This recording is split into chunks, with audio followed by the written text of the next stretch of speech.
Do you want to use melatonin for sleep, but you don't know what's the right dosage, or the right type for you?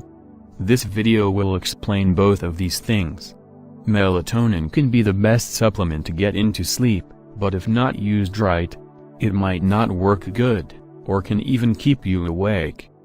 To get the right dosage, you first have to determine which type of melatonin you want to use. There are two types of melatonin. The first one is called time-released, and the second one, instant release, also known as regular. Instant release means the full dosage is released immediately, to get into sleep faster. Time-released means the melatonin is released gradually all night, so as also to stay into sleep. So the main difference is just getting into sleep, versus also keeping you in sleep. Time-released melatonin needs to be swallowed directly as whole, because it needs to fall apart slowly in your stomach, in order to be released over time. Time-released takes about an hour to work. Instant-release melatonin works best when it's dissolved under your tongue. This way it works way quicker than time-released, about 30 minutes. A lot of people, included myself, seem to prefer instant over time-release. Also because the actual main purpose of melatonin is to get into sleep, not to keep you into sleep. This is when it's most effective. For example, when your sleep rhythm is changing, because you need to get into sleep a few hours earlier than you're used to. Another reason to pick instant instead of time-release is time-released melatonin can make you feel a bit odd in the morning, because it can still be a bit active. But of course everybody is different, so try and see which type works best for you.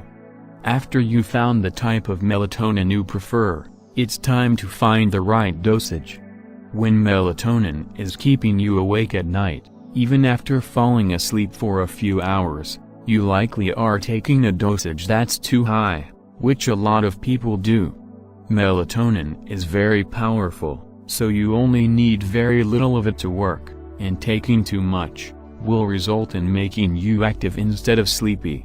When using instant release, you need a lower dosage than for time-released, because in the first case, you get the whole dosage at once, and in the second case, you get the dosage over a longer period of time.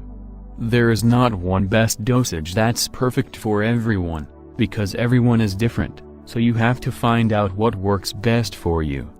The way to do this is the following: start very low, like 1 mg or even 0.5, and up your dosage a bit each time, until you found the amount that works best, without making you active at night. When melatonin is keeping you up at night right away, even on the low dose, lower the dosage even more. Keep doing this until you've found the right dosage for you. For example, I started with instant melatonin myself on 3 mg, which was way too high for me, and made me active at night after sleeping a few hours. I cutted the tablets in half, and tried 1.5 mg next night. The problem was a bit less, but still not gone. So I kept having the tabs, until I finally tried around 0.3 mg, which was perfect for me. So where I first ordered 3 mg, thinking it was already low, I ended up using only 0.3 mg. So with melatonin, more isn't better. Taking too much has the opposite effect of getting to sleep, so take low dosages. Besides this, a low dose will also give you less to none side effects, like headache in the morning when taking too much. It might take some nights of trial and error before you found your perfect dosage, but after this, you can get to sleep very easy, whenever you want. This was basically all you need to know about finding the right type and the right dosage of melatonin for you. If you got any questions, ask them in the comment section below.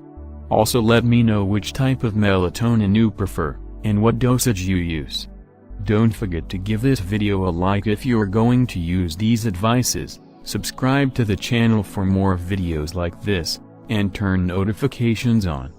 Good luck with melatonin.